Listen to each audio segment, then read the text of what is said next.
What's going on, everyone? Welcome into the Cleveland Browns Report by Chat Sports. I'm your host, Matthew Peterson. We got a fun live show planned out for the people today. We're going to talk about the latest Browns news and rumors coming out of OTAs. And speaking of OTAs, we'll have some winners and losers from the first few days of OTAs. Now, not really winners and losers from voluntary practices, but we have some fun with it. Plus, we're going to have a live Q&A. So get your questions in right now in the live chat using hashtag Browns or Super Chat. Be the MVP of the show, skip the line, and guarantee yourself a spot on the show. While we let everyone get to their seats and get ready, let's start things off by asking a familiar question, an oldie but a goodie. Shout out your city. Let me know where you are watching from. I've said it before, but I'll say it again. One of my favorite things about the Dawg Pound is how it goes from coast to coast, and it knows no borders. So let me know where you are watching from, whether you're back in Cleveland or if you're, I don't know, as far as, I think the record holder we have right now, someone from Japan was watching. So let's see if we can beat that right there. Any Magellans out there from, I don't know, like the Philippines or something further away watching, let me know where you are. We'll get some shout-outs while we let everyone trickle in. So let's see, we got someone watching from Dallas. We're already talking about Deshaun getting suspended, so that took like all of 5 seconds. Fletcher says Memphis. No, wait. He had to think about it. Changed his mind. He's in Austin instead. William is in Clayton, North Carolina. Ryan's in Dayton, Ohio. Shout out to the Darties and the Yurs. Mount Vernon, Ohio for my friend Zach. Ethan's in Canton, Ohio, the home of football, if you ask enough people. Mitch is in Athens, Ohio. That's where Joe Burrow's from, right? If memory serves me correct. We got Brady in Ohio. Hollywood's in Cleveland. We got a lot of Ohio folks. Let's see how far outside of the Buckeye State we can get. Ooh, we got Manu is in Kuwait. So that's the leading vote getter right now, or the leading, furthest person away from First Energy Stadium. Let's see, Mr. Rem Raider. It's a shower wash. Okay, and gets suspended for 4 games. Yeah. Okay, Mitch watched him in high school. I think didn't they already name Joe Burrow, like the high school he went to, the field after him? Funny, if you ever want like a good laugh, look at Pat McAfee. He had a funny story about when he got drafted by the Colts, and his high school was like, hey, Pat, do you want to make a donation, have the field named after you? He's like, I just got drafted in like the 6th round as a punter. Let me figure out how to punt first, because he was a kicker in West Virginia. Kid Wilson, yep. What's up, y'all? How you doing, Kid Wilson? You wanted a shout-out. Saw you in the comment section. I think it was yesterday. So shout out to Kid Wilson. Let's keep it moving here. Who is the most underrated player on the Browns roster? This is a bit of a thinker, but every year there is someone who surprises everyone across all 32 NFL teams. Who's that going to be for the Browns this season? I'm trying to think of some good nominees myself right now. You could go with Grant Delpit. I think that kind of fits the bill, right? He didn't start last season. It was left to Ronnie Harrison and John Johnson. We're going to see way more 3 safety looks, so he'll kind of be a starter even if it's not, he's not on the field for the first snap of the game. But Delpit definitely fits the bill for that. Some underrated players myself. Like, I don't think you could put JOK on there. I think he's properly rated, and that's very high, and that's where he deserves to be.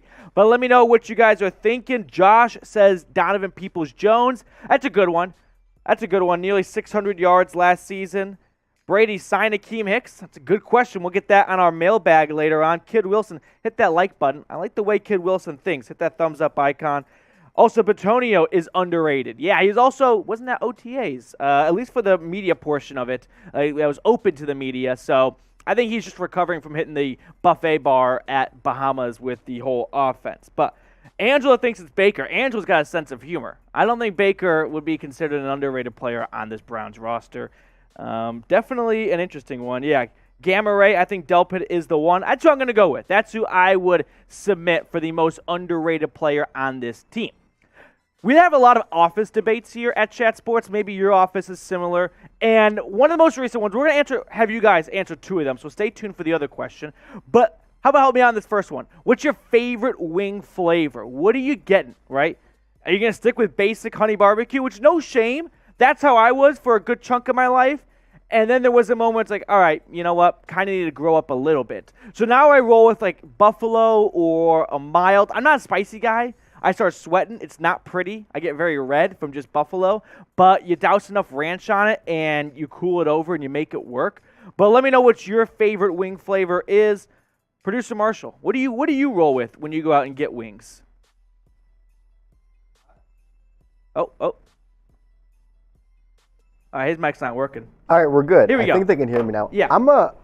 I like honey barbecue, but it is kind of basic. It is basic, which it's nothing wrong with that. Now, if you do honey barbecue and boneless, that is the most basic wing combination out there. Which if you could see him right now, that's his order. No. Can I get you an apple juice too? No. If you go honey barbecue, it can only be half of the order. You got to go half. I agree with that. Half honey barbecue, and then get some spice in there. You got to have a little spice. Yeah, I've never been a fan of like the lemon pepper dry rub. What's the point of getting wings if there's not a sauce on it? That's been my life. That's a horrible take. Good take. Lemon pepper might be my favorite. No, I do not like lemon pepper. All right, top 10 wizard thinks it's garlic parm. I like that one. Honey barbecue. So easy dingers on your team. Honey barbecue and a mixing of hot sauce. So there's your combination.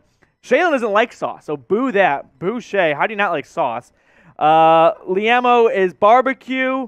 I might be alone on this lemon pepper take because. All right, Cajun Spice smoked wings. Best wings I have ever had was at a little trucker bar in Evanston, Wyoming. Shout out to the Lincoln Highway Tavern. All-time favorite wings, and it was in the state with the least amount of people. Still chasing the best wings I've had. Maybe some good one. I know Kim's is good in Cleveland. I got to try that. Let me know what your favorite wing flavor is or your favorite spot to get wings. We got another question here because this question came from some inspiration. I don't know if anyone saw the video yesterday, but first let me tell the story. Let me ask the question. Who was the Browns quarterback when you first became a fan? This is a much more different question to ask Browns fans than, say, Packers fans, who've only had 3 quarterbacks for 30 years, essentially. Really just 2, Rodgers and Favre, but you want to toss in, an injured Quebe. But here's the thing. The reason why I'm asking this question is I don't know if anyone else saw the video on Twitter yesterday. At least I saw it on Twitter yesterday, of Johnny Manziel and that arena fan-controlled football league throwing a touchdown pass, and his celebration was running to the sideline, taking a joint out, and lighting it. Johnny Manziel. That wasn't Johnny Manziel? You got to look it up for me right now. I'm pretty sure. Okay. My whole life has been a lie for this today because I thought it was Johnny Manziel that did that. I literally thought it said Johnny Manziel. Okay, so that's where that inspiration came from. Maybe I saw Johnny and I saw Joint and I just skipped over Jason. So I saw Jay and that was enough for me and my brain to go, oh, Johnny Football. Plus I thought he was playing in that fan control football league. Okay, he did last year. All right, so let me know who it was. Let's get some shout-outs here. Ricky says, Bernie. You're going to see some more Bernie later on in today. Same for Zach. Ethan's going with Baker. Tim Couch, I was too young to watch them before the move. Brandon Whedon. I'm not an NFL GM, but I remember when Brandon Whedon was drafted, sitting on my couch thinking, yeah, I might be, just in high school right now, but I can tell you right now, this is not going to work out. And I wish the Browns had hired me. So I'm with you, Josh. Brandon Weed, that's a tough one right there. No Manziel's yet. Okay. Plus, Brady says Tyrod Taylor. Tyrod or Tyrod? That was the question of summer camp, of training camp on Hard Knocks. All right. If you guys want to get on the live show, it's a very simple process. Just use #Browns, or you can super chat, and that's going to skip the line and get you guaranteed spot on the show. So get your questions in now. What we're going to do is we're going to go over the latest news and rumors to start. Then dive into some OTAs, winners and losers, and we'll end the show off with a mailbag so you guys have plenty of time to get those questions in. But make sure you use #Browns. If you just put a question in, our software can't pull it, and Marshall can't put it on screen. So you got to use #Browns, or you can super chat, make a little donation to my dog Cruz's Toy Fund. Greatly appreciated. We're going out of town this weekend, and we have some sitters watching her, so she can always use an extra toy or two for that. So super chat, skip the line. Always appreciate you supporting the show. Speaking of the show, if you're ready to start, if you're ready to get into the meat and potatoes of today's live Browns report, hit that thumbs up icon. Only 19 people have liked it so far. Come on, we all know the line. Let's boost those numbers up. Those are rookie numbers right there. You need to pump those numbers up. So hit that thumbs up icon to start the show because here's what's on today's menu. We've got the latest Browns news and rumors, a live Q&A, use #Browns or Super Chat, plus OTAs, winners and losers. Don't read too hard into the winners and the losers. Plus, I had a lot of fun with the losers, so stay tuned for that. That's going to be fun for everyone. So that's what we got on tap for today. Marshall, once you give me the green light, we will dive into a live Cleveland Browns report. Ready to go, Big Marsh? All right, here we go. Got the green light, the thumbs up. Let's get into it, guys.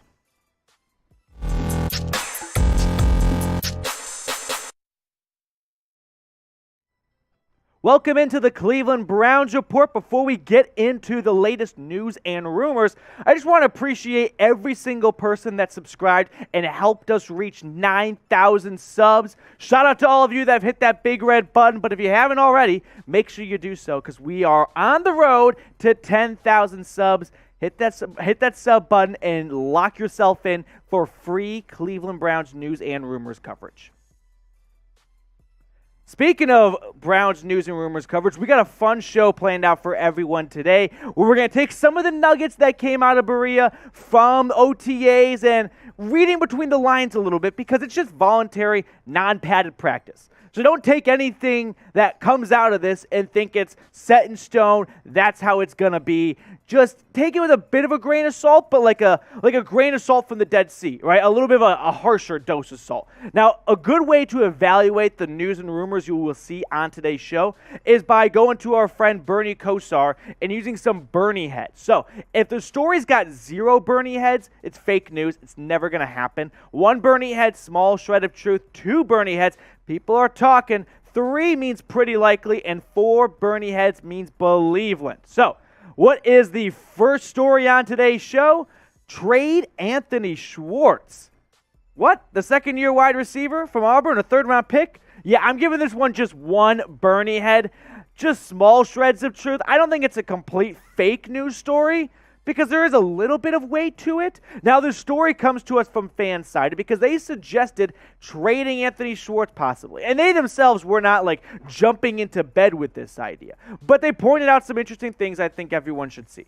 With the additions of Amari Cooper, Jakeem Grant, and David Bell, could this mean that a third-round pick just a year ago, there's not a lot of confidence in him from what they saw last year in just 10 receptions of football, and they're like, you know what? We lost a bunch of draft picks to get Deshaun Watson. We went out and traded for Cooper, signed Grant, and drafted Bell. Yeah, maybe we could try and get some picks back and sell high on Schwartz because we don't think his value is going to be much higher after this season. All right. Ultimately, I think this is a very, very long shot of happening. I don't see a way Andrew Berry gives up on Anthony Schwartz after just 1 season where he had some injuries that went along with it. Did he look super promising for the future? Not really.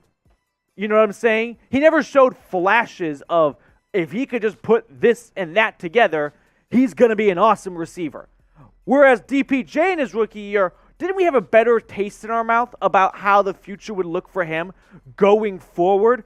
Just 10 receptions for $135 and 1 touchdown last year in the game against Green Bay on Christmas Day. Listen, I think Schwartz needs to have a very good training camp. I don't think he's a cut candidate because I've seen that tossed around a little bit. I would say a trade were to happen before he would get cut. At least you could get a day 3 pick for the guy.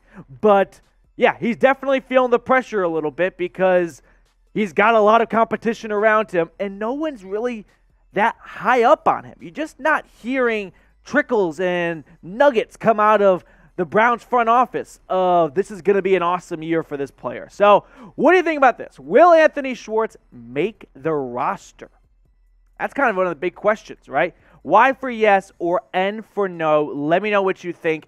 I think he will. But if you disagree, that's fine. Let me know down below in the comment section. Next story on the docket, Greg Newsome. Is he the new slot corner?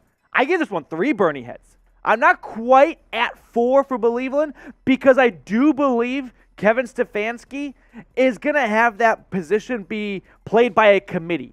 He's going to put JOK over there. He's going to put Delpit over there. And he's going to put Newsome for maybe most of the time over there. Listen, Greg Newsome took a ton of reps in the slot during OTAs just the other day, as OTAs are kind of off and on throughout the next 2 to 3 weeks. The Browns are looking for that Troy Hill replacement. After trading him back to the Rams where he was before coming over to Cleveland, it makes you wonder who's going to step up and take that spot. Newsome did it last year when Hill got hurt in the Patriots game. In fact, if you look at the snaps here, since after week 11 onward, I've got the amount of snaps he took at the slot position.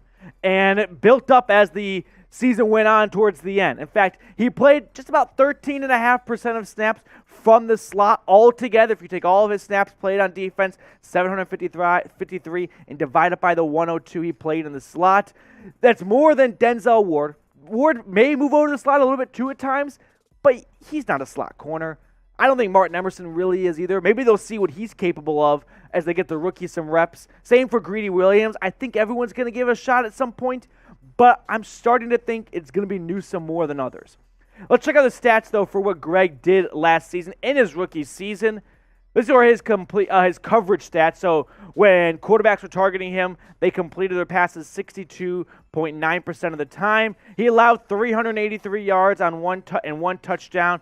No interceptions in his first season, but he did have 9 pass breakups. Newsome had an awesome rookie year. It was a shame he had different stints of injuries, right? Middle of the season and then kind of later in the season. So you hope that was just him getting a little acclimated to the NFL speed. But what's your confidence level right now with Greg Newsome as the slot corner? Because when he was drafted out of Northwestern in the first round, the first thing that went through my mind wasn't, oh, this could be a slot corner for you, right? You played him outside corner to start the season because that's what he is. Now, he's a very athletic guy. And he's a little more twitchy. That's the buzzword right there. If you say twitchy enough, anyone can be a slot corner. So he's a little bit more of that than a Denzel Ward, a Greedy Williams, or a Martin Emerson. But I don't know if I'm in love with this idea. So scale for me 1 to 10. Now, if you ask Newsome, I bet he would put it at a 10. I mean, here's what he said.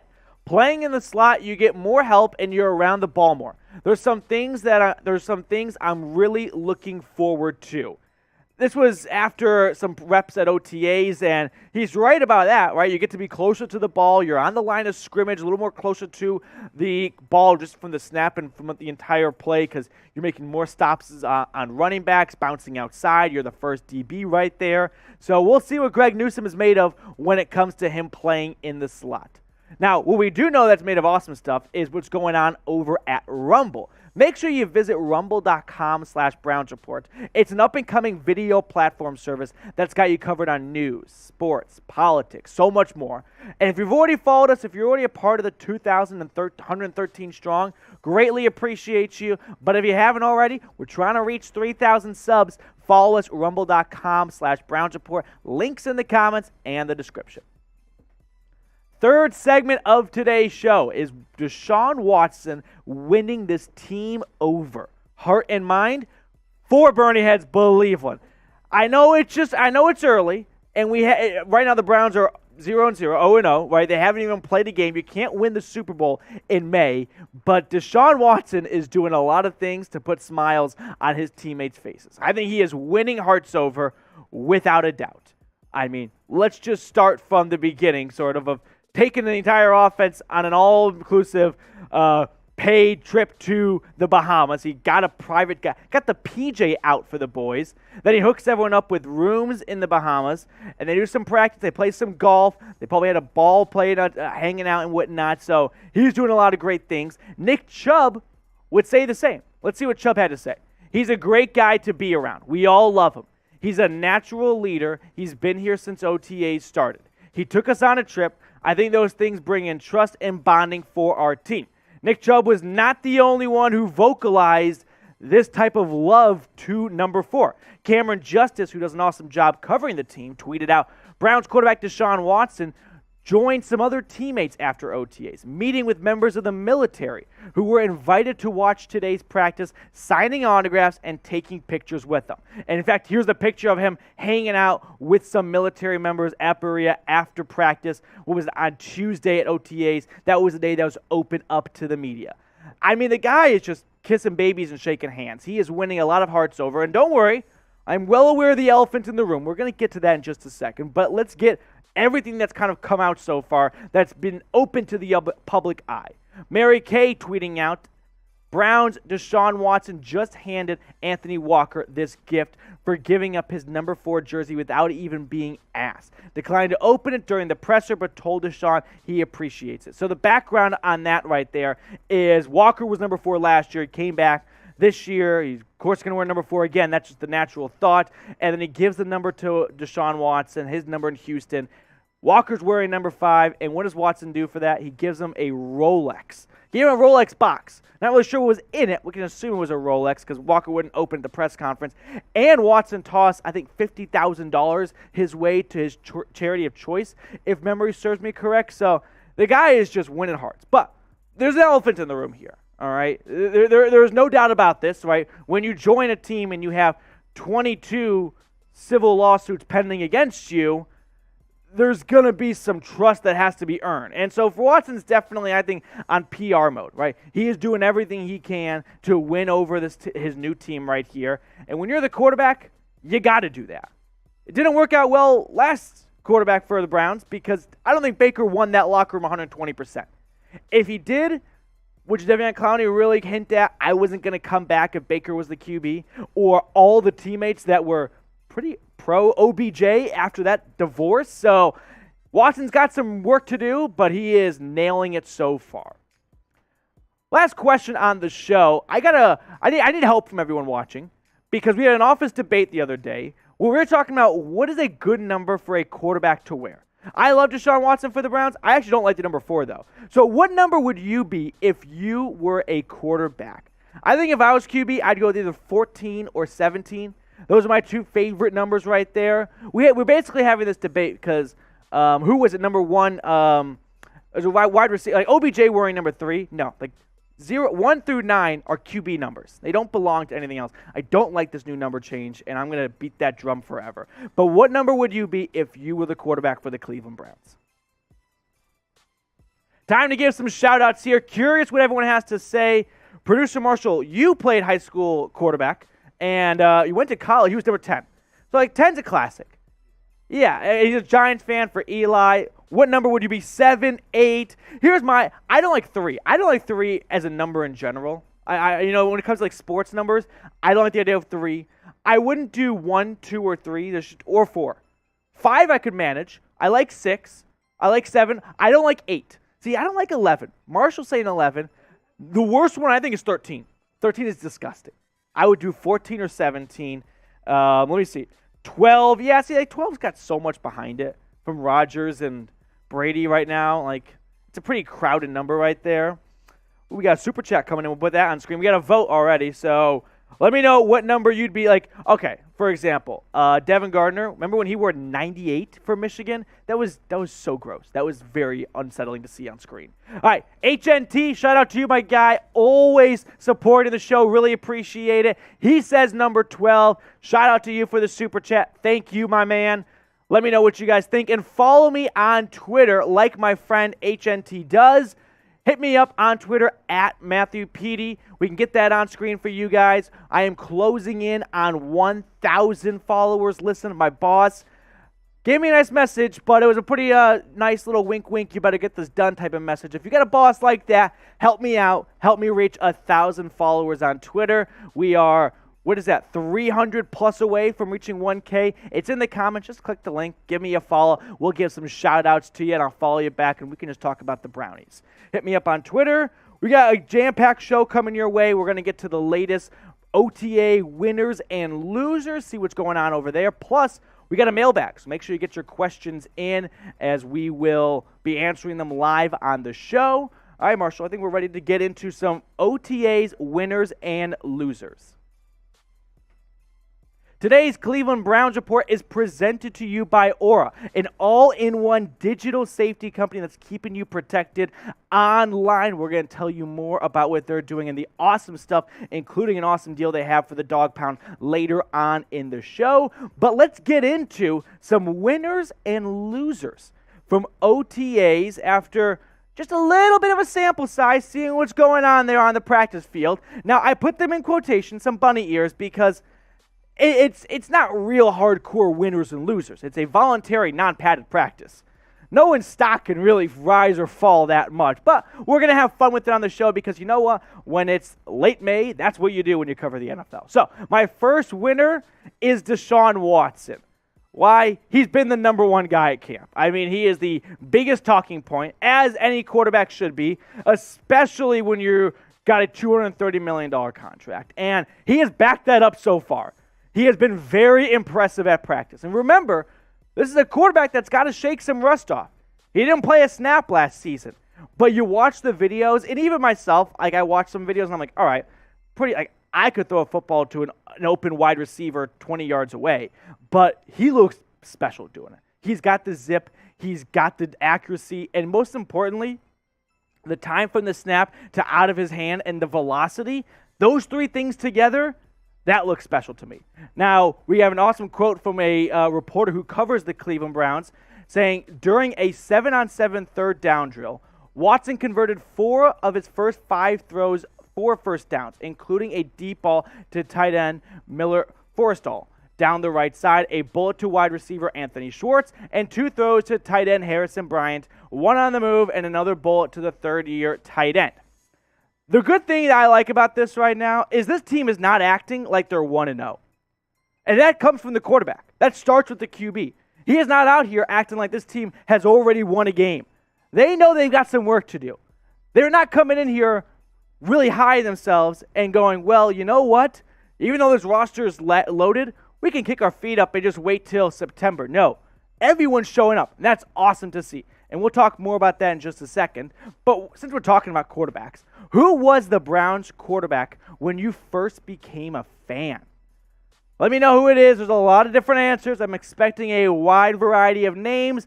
Sound off in the comment section. Let me know who it was. My next OTA winner is David Bell. Reason why? He looked pretty good for a rookie. He looked rather polished and ready to go. And when you're like that, and also when you are running with the first team as a rookie, that's something. That tells me the coaching staff likes you. Now, I know it's just OTAs 1, so don't go, oh my God, David Bell's starting. No, we can pump the brakes on that. But that's always a good, encouraging sign to see as a rookie when you're with the veterans and it's not just rookie minicamp anymore. Bell, we know, had an awesome career for the Boilermakers. He was the Big Ten Receiver of the Year. He accumulated nearly 3,000 yards in his career in 29 games. You do the average right there. That's about 100 yards a pop and 21 touchdowns to go with it. Listen, Bell, for being a rookie, is a very polished, pro-ready guy. When you watch the highlights of him, really any receiver, when you watch a receiver at OTAs run down the sideline with no DB in sight and a quarterback just puts down the money, he catches it, I don't really know how much you want to draw away from that.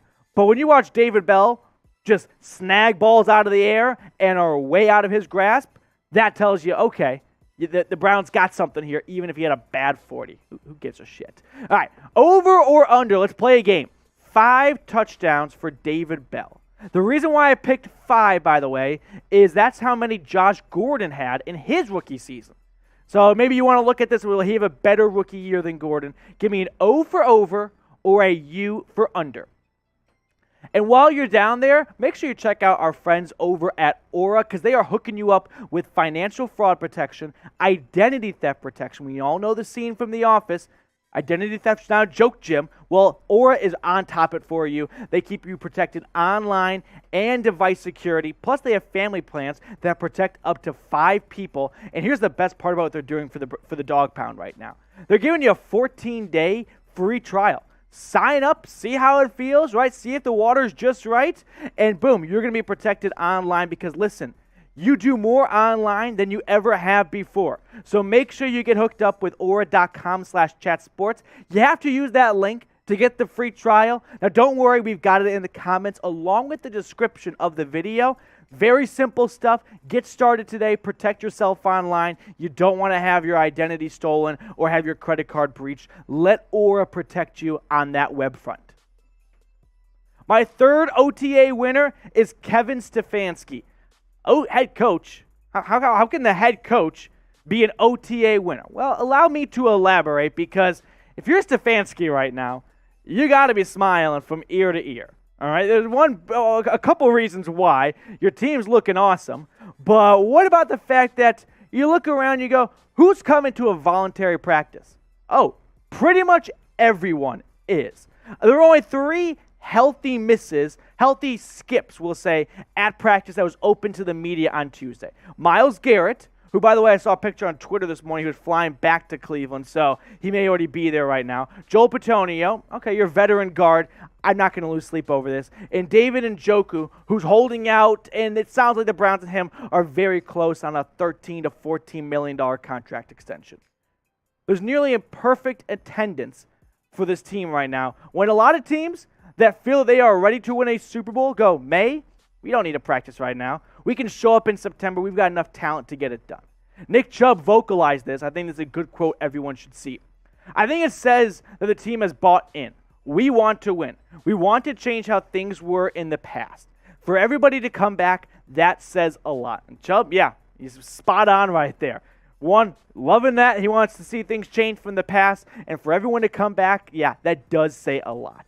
Now, coming up next on the show, we're going to get to the losers, because in life there are winners and losers. Don't go, oh my God, this guy's the biggest loser ever. No, it's OTAs, it's a non-padded voluntary practice. All right. But if you are a die-hard Browns fan, which I believe you probably are, if you're keeping up with your team in the offseason, especially in the dog days of the offseason, hit that big red button and subscribe. That way you stay in the know on everything related to your team. Hit that sub button right now and get locked in for free daily Browns content. My first OTA loser is Baker Mayfield. I feel bad. I'm pouring salt on the guy here. He's already down, but there's some things that are pretty telling. So Watson's he's the new hot girlfriend right around the block. To me, it's kind of like when Ricky Bobby woke up and Pierre, the French racer, Jean-Pierre, what's his name? Yeah, Pierre something. I can't remember what the name is. And remember, Calhoun Jr. was like, dude, they love him. That's how it must kind of feel for Baker right now. I got bad news for you. Everyone loves the new quarterback. I mean, first off, Nick Chubb said Baker's still a great friend of mine. He's still awesome friend when they came into the league together. But even his best friend Nick Chubb is talking about Deshaun Watson. He's been great. The throws he makes are incredible. He's definitely a special player. I can't wait to work with him. He can create big plays. He's a playmaker, so he'll be able to do anything and everything on the field and be more electric. Chubb would go on to say he's a great guy to be around. We all love him. He's a natural leader. He's been here since OTA started. He took us on a trip. I think those things bring in trust and bonding for our team. And if you missed it, if you've been under a rock or you just came back online for whatever reason, yeah, here's a picture of that trip that Nick Chubb's talking about, where Deshaun Watson invited the whole offense to the Bahamas for some team bonding and practice. And he got a pretty damn good attendance rate, if you ask me. I don't know why anyone would skip a free trip to the Bahamas. So for Watson to take the whole offense to the Bahamas, when last year Baker and a couple guys went to Montana, I hate to be a dick and pour it on Baker here, because the guy's not even really on the team, but I don't know. The story kind of wrote itself. I'm sorry, Baker. I'm sorry. I'm not even. Yeah, Montana or the Bahamas. That's a tough call. And I like Baker, but that was too easy. All right, my next loser, again, not real loser, but Anthony Schwartz. Just because it's kind of like the yin and the yang. If David Bell's a winner, then Schwartz is going to be a loser, because Anthony Schwartz was running with the second-team offense at times, or for a good chunk of time during OTAs, while Bell was with the first team in the slot. Now, they don't play the same position, so it's not apples to apples, but still, it's not super encouraging if you're Schwartz and you're running with the twos, while the new guy on the team is already getting runs with the ones. So, I think we can all agree we are rooting for Anthony Schwartz. This is not an anti-Anthony Schwartz show, okay? I would love to see him succeed. I still believe he can succeed. But there are times where I'm like, is Anthony Schwartz a football player or a track star? Because not all track stars are football players. My third and final loser, the entire AFC North. Look around, folks. Smell the air, all right? Bring it in, breathe it in a little bit, because if you look at some other notes and nuggets and nibbles coming out of the other AFC North OTAs going on, here's what's going on. Let's pop on over to the Charm City, Baltimore, where Lamar Jackson is skipping OTAs. The first time he's ever skipped anything. That's got to be encouraging. The Steelers, they've got a battle between a small hands dude and a draft bust who was picked second overall because he drove an old Honda. Sorry, Mitch. And then for the Bengals, it's the Bengals. I don't need much more of an explanation. Water is wet. They will fold. I don't have much of a doubt on that, despite maybe having a good quarterback and wide receiver combination. All right, but which team do you hate the most? Is it the Ravens, is it the Bengals, or is it the Steelers? I understand Baltimore because I don't need to finish that sentence. We all know where it goes. But Pittsburgh, to me, is the team that's just been the annoying big brother. So I'm putting a PIT for Pitt. They're the armpit of America, the Pittsburgh Steelers. Yeah, that's the team I can't stand the most. Hit me up on Twitter at Matthew Petey if you haven't already. I tweet about the Browns, talk about the NFL, keep you guys entertained and informed. Shoot me a follow at Matthew Petey. The link for that is down below in the comments. And that's going to do it for us. I'll see you guys later. All right, let's give some shout-outs here. For which team do you hate the most? All right, so I'm guessing it's going to be close to an even split between Baltimore and Pittsburgh.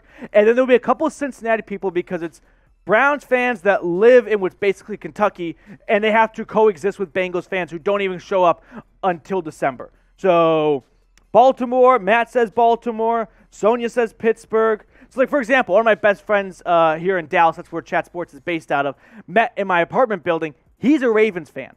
And we hang out, like I would say, every other weekend. And at some point, after I get enough, some Busch Lattes in me, I just kind of poke him. I go, hey, is Joe Flacco an elite quarterback? And that just sets off fireworks. It's my favorite thing to do.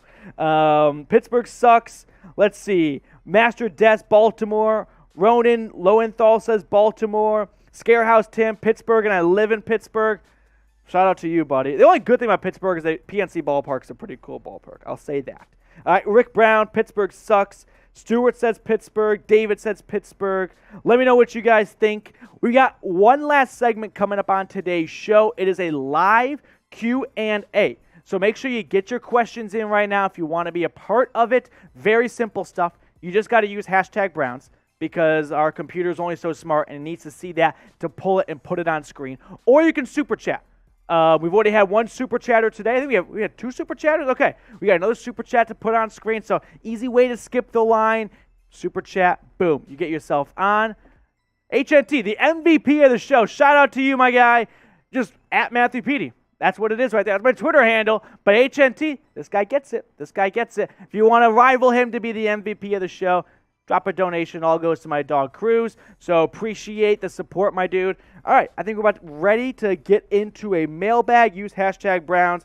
Let me know what you guys are wondering as now we're towards the end of the I don't know where we percentage are in the off season, but we're in the middle, I would say. But like all the fun stuff's already happened. So real fans are watching right now because they're with us in May, June, and July. Your average fan, April, March. Your casual fan checks out as soon as the Browns are eliminated from the postseason. All right, I think we are ready to get into a live Cleveland Browns mailbag. Today's Browns mailbag is presented to you by Aura, an all-in-one digital safety company that protects you and your wallet when you are online, so make sure you check them out. I can't wait to tell you about them more in detail later on in the show. But we've got a mailbag to get into where I answer the questions during our live show, which airs Thursdays 4 Eastern. So if you missed it and you want to be on a future one, just set a reminder and join the show. First question comes in from Scorpion. Browns, first off, love the show. Keep up the good work. Appreciate you, my guy. But what are your feelings on the whole Watson situation now? I mean, this is like the elephant in the room. It's very difficult to do this tango around it because, one, you've got the entire legal front of things here that's difficult to ignore because I feel like if you say one thing, you're going to upset half the group. If you say one thing, the other thing, you upset the other half of the group. But the way I look at it is he's a very good quarterback. That doesn't mean you are above the law or you can do whatever you want. This isn't Friday Night Lights. But I'm excited to see him play for the Cleveland Browns. How about that? Ricky Mara with our next question. Browns run 60% of their plays, pass and run from the shotgun, pistol, true or false. So that's a good point, Ricky, because that's what Deshaun Watson did a lot of in Houston. In fact, it's kind of made me wonder, where does Nick Chubb kind of fit into that offensive scheme? It benefits Kareem Hunt a lot more. That's a little more what he did like when he was in Kansas City. 60%, I will go with it'll be curious to see what Stefanski does because he's changing his playbook. But yeah, I'll say true. I'll go true. All right, Rick, you got me there. Put me down for a true. Question for my friend Easy Dinger. What will happen first? Nick Chubb runs for 1,500 yards or Watson throws for 40 touchdowns in a season?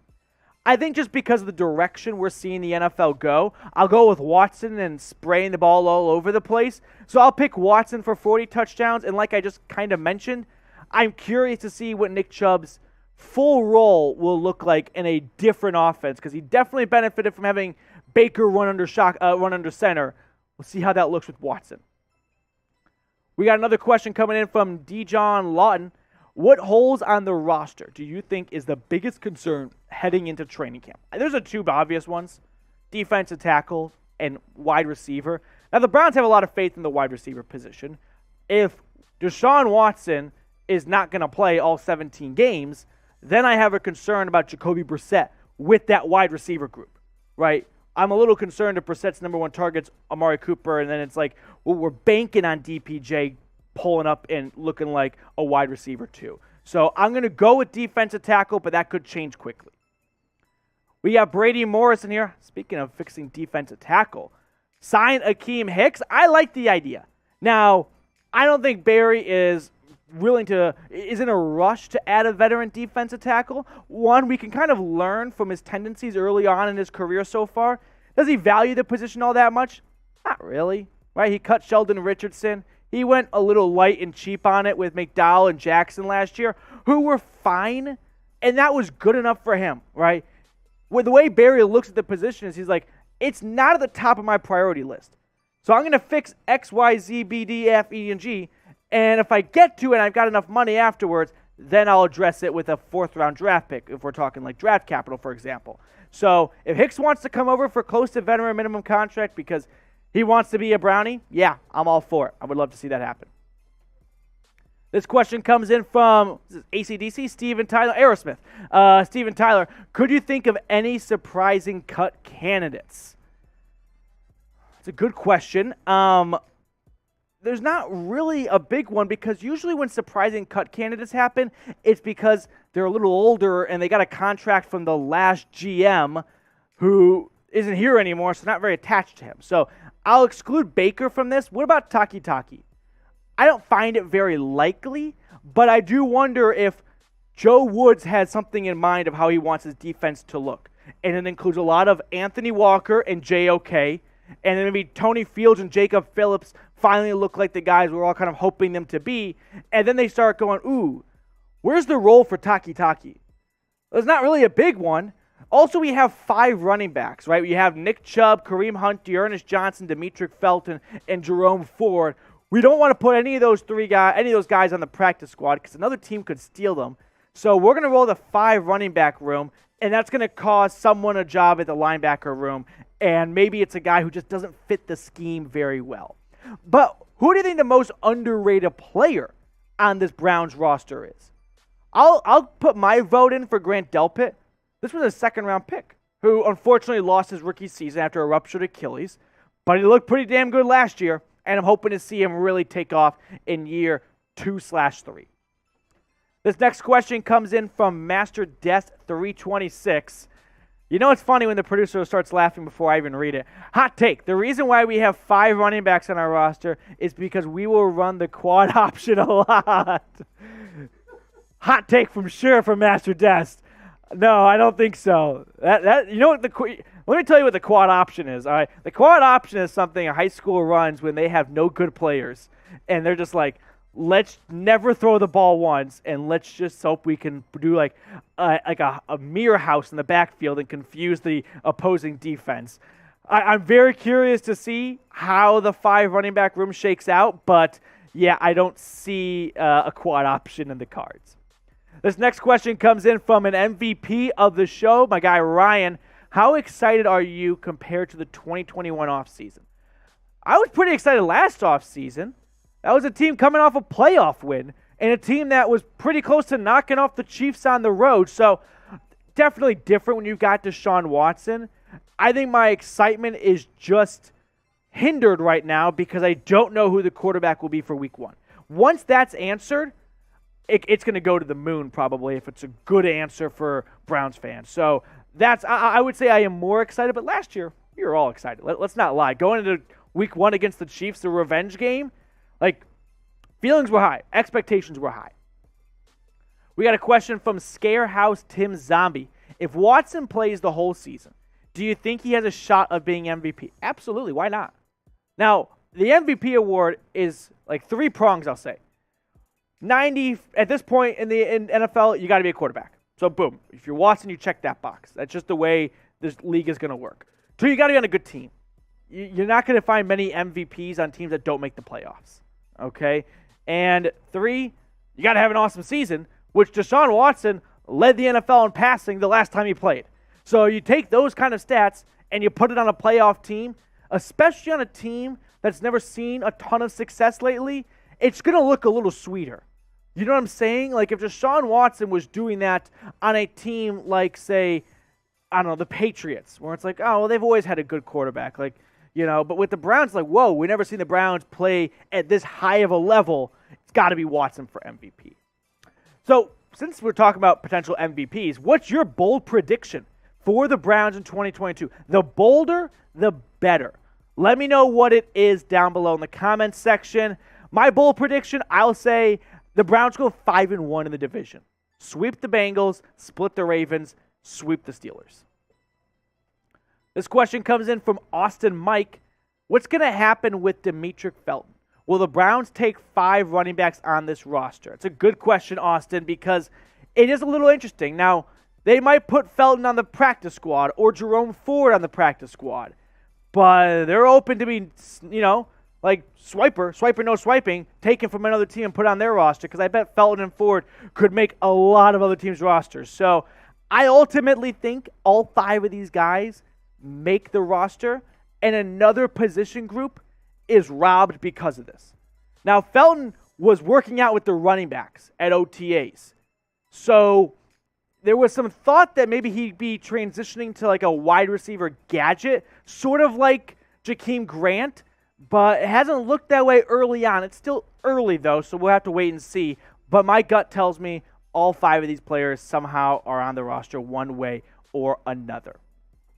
We've got more questions to get to on today's show, but I want to tell everyone watching about what's going on with our friends at Aura, where they offer you financial fraud protection, identity theft protection, plus online and device security, and they have plans that cover up to 5 people in your family. Get started today, aura.com/chatsports. I'll share this quick anecdote with you guys because my sister had her identity stolen not once, but twice, and it is an absolute not day wrecker, but year wrecker. You have to fill out police reports. Nothing ever actually gets resolved, and it sucks. Don't let that happen to you. Get started today. 14-day free trial. Aura.com/chatsports. You don't have to memorize this link. It's not a test. We put it in the comments and the description. Click on it. Boom. You've got yourself locked in for online protection, because this day and age, we do more online than ever before. James with our next question here. How do you think the defense is going to be? Good. I think the defense is going to be very good this year.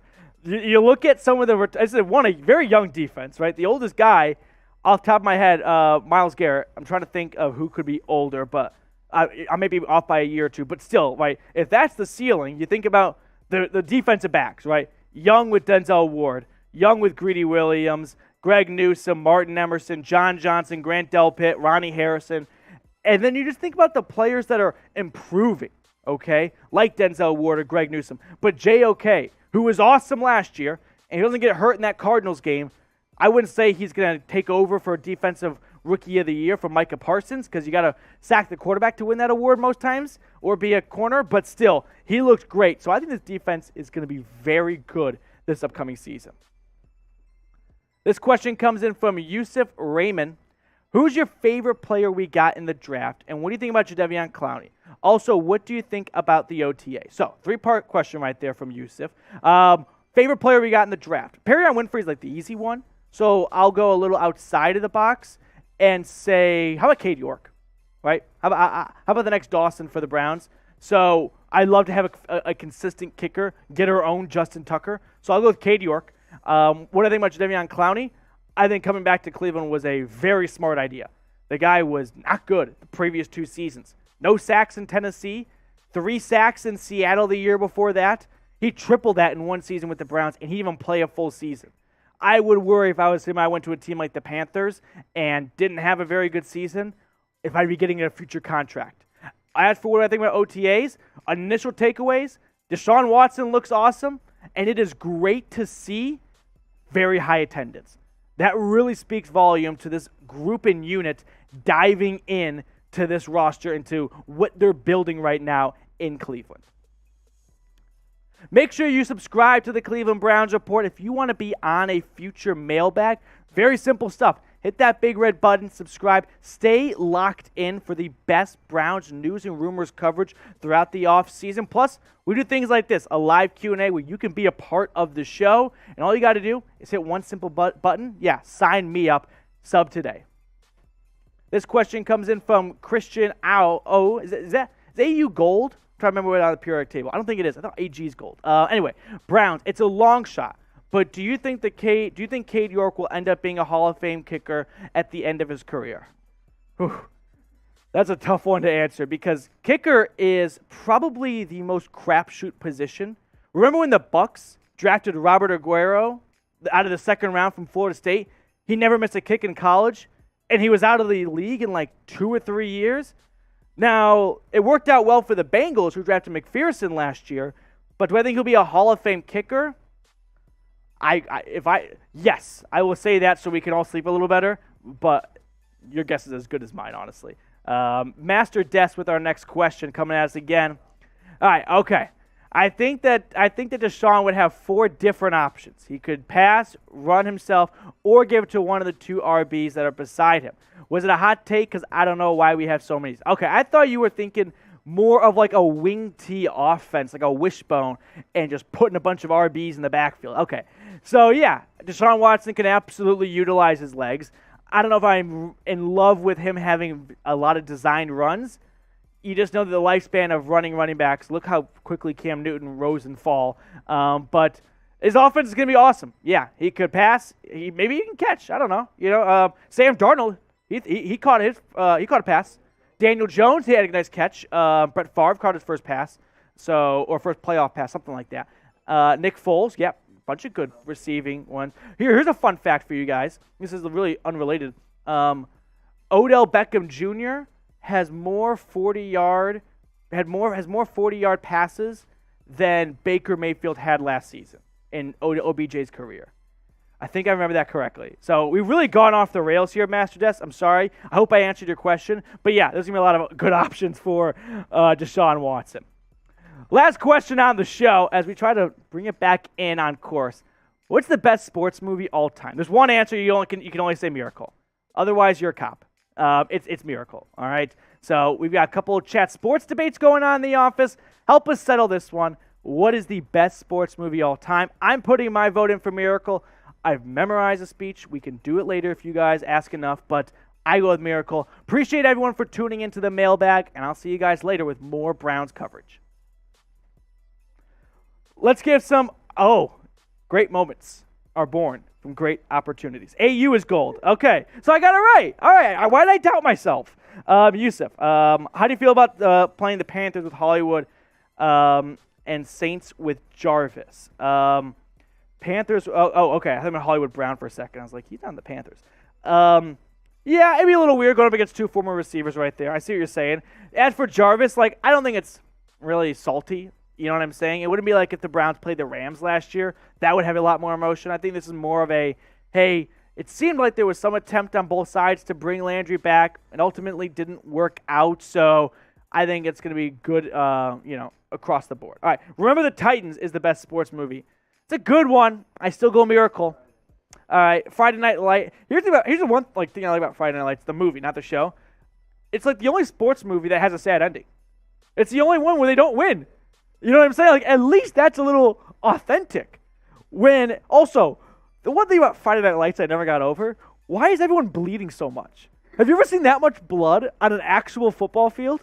Like, they go to, like, the guy in the sideline, and he's got a white jersey on, and it looks like the tide of Omaha Beach just rolled up on him. It makes no sense why everyone is so bloody in that football movie. Zachary, sorry I'm late from Columbus. Zach, it's all right, dude. Don't worry about it. Rocky doesn't win. Okay, I didn't think of that, Scott. You're right. There's just so many Rocky movies. I was thinking about just football here. The Longest Yard with Burt Reynolds. That's a good one, the first one. Right.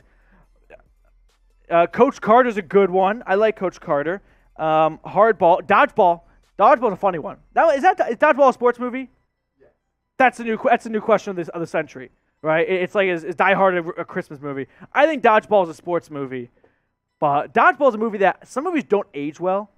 Dodgeball aged very well. It's still funny, and I still can't believe that's Jason Bateman in it, the same guy from Ozark, who's my favorite actor outside of Will Ferrell. Slapshot, I love Slapshot. You know, you couldn't save a beach ball. No one knows that Jason Bateman is in Dodgeball. He's Pepper, right? He's the guy. He's not going to see very well, Cotton. That's Jason Bateman. No one realizes, but Jason Bateman. You know what I mean? I can't say that on YouTube, but that'll buy you one blank. There's like, yeah, Slapshot. All right, now I could just quote that movie forever. Joni loves Chachi.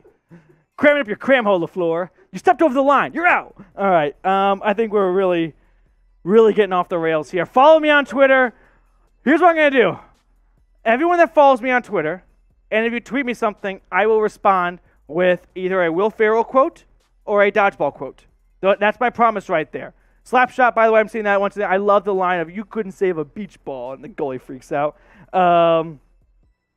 Okay, Miracle, yeah, there we go. So I think that's going to do it for us on the show. I really appreciate everyone that stuck with us for the entire show. I know we kind of got off the rails here and there, but great to have you aboard. Thanks for clicking on the video, and I will see you guys later with more Browns news and rumors content.